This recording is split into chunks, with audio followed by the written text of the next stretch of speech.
বিএনপির সংরক্ষিত নারী আসনের মনোনয়ন প্রত্যাশীদের সাক্ষাৎকার শুরু কিছুক্ষণ পর।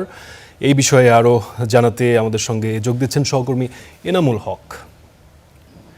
এনাম, ৩টা থেকে সাক্ষাৎকার শুরু হওয়ার কথা, প্রায় ২:৩০ বাজে। কেমন উৎসাহ উদ্দীপনা দেখছেন? নারী নেত্রীরা নিশ্চয়ই এসছেন, তারা কি প্রত্যাশার কথা ব্যক্ত করছেন এবং কোন কোন নামগুলো আসলে এগিয়ে রয়েছে সে বিষয়ে কোনো ধারণা পেয়েছেন কিনা?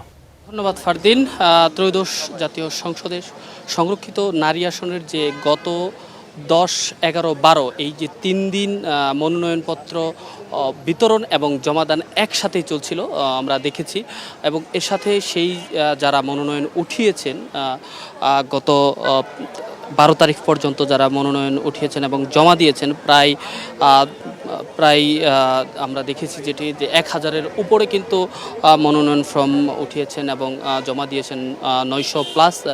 তাদেরই আজকে এখানে কিছুক্ষণ পরই শুরু হবে, প্রধানমন্ত্রীর সভাপতিত্বেই কিছুক্ষণ পরই অনুষ্ঠিত হবে আজকে তাদের সাক্ষাৎকার। এর মধ্যে থেকে কিন্তু বিভাগগুলোকে ভাগ করে দেয়া হয়েছে এবং আজকে যে বিভাগগুলোকে দেয়া হয়েছে তারা ইতিমধ্যেই আসতে শুরু করেছে।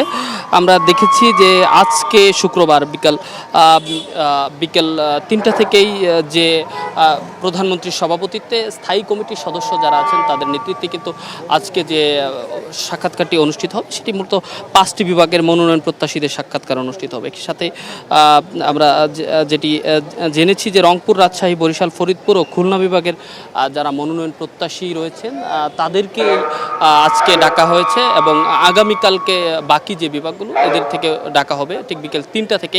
আমরা দেখেছি কিছুক্ষণ যদি বলতে যাই একটার পর থেকে কিন্তু নারী নেত্রীদের বেশ উপস্থিতি আমরা লক্ষ্য করেছি। আপনি যেটি বললেন যে আমরা এখন পর্যন্ত সেইভাবে জানতে পারিনি, তবে দল যেটি বলছেন যে দীর্ঘ আন্দোলন সংগ্রামে যাদের বেশ ভূমিকা রয়েছে, দেশ গঠনে, সমাজ গঠনে যাদের ভূমিকা রয়েছে, দীর্ঘ আন্দোলন সংগ্রামে যারা জেল জুলুম শিকার হয়েছেন তাদেরকেই দল প্রায়োরিটি দিবে। যে গণতান্ত্রিক পদ্ধতি রয়েছে, বিএনপি যে গণতান্ত্রিক পদ্ধতিতে তাদের যে সংরক্ষিত নারী আসনের প্রার্থীদেরকে যে তারা বাছাই করে যে পদ্ধতিটি রয়েছে সেটি মাধ্যমেই কিন্তু বাছাই করার কথা রয়েছে। তিনি বলছিলেন বিএনপির যুগ্ম মহাসচিব, সিনিয়র যুগ্ম মহাসচিব অ্যাডভোকেট রুহুল কবির রিজভী কিন্তু সেটি আমাদেরকে জানিয়েছিলেন সেদিন।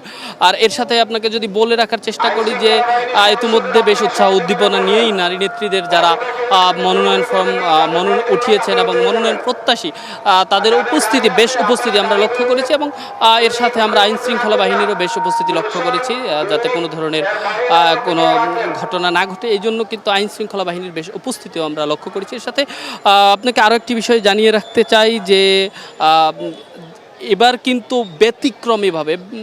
ব্যতিক্রমীভাবে আমরা যেটি দেখেছি যে বেশ বিএনপির যারা নেত্রী রয়েছেন, যারা বিএনপির বিভিন্ন অঙ্গ সংগঠনের নেত্রী রয়েছেন তারা ছাড়াও কিন্তু সাংস্কৃতিক অঙ্গনের শিল্পীরাও কিন্তু আমরা দেখেছি যে মনোনয়ন ফর্ম উঠিয়েছেন এবং এর সাথে আমরা যেটি লক্ষ্য করেছি যে তারা যেটি বলছিলেন যে দীর্ঘ আন্দোলন সংগ্রামে তাদের বেশ ভূমিকা রয়েছে, তাদেরকেই দল যাতে মনোনয়ন দেয় সেই প্রত্যাশা কিন্তু দলের যে নেত্রীরা রয়েছেন যারা মনোনয়ন প্রত্যাশী, দলের পক্ষ থেকে যারা মনোনয়ন প্রত্যাশী তারা কিন্তু সেটি বলছিলেন। ফারদিন, এই ছিল আমার কাছে বিএনপির গুলশান কার্যালয় থেকে সবশেষ।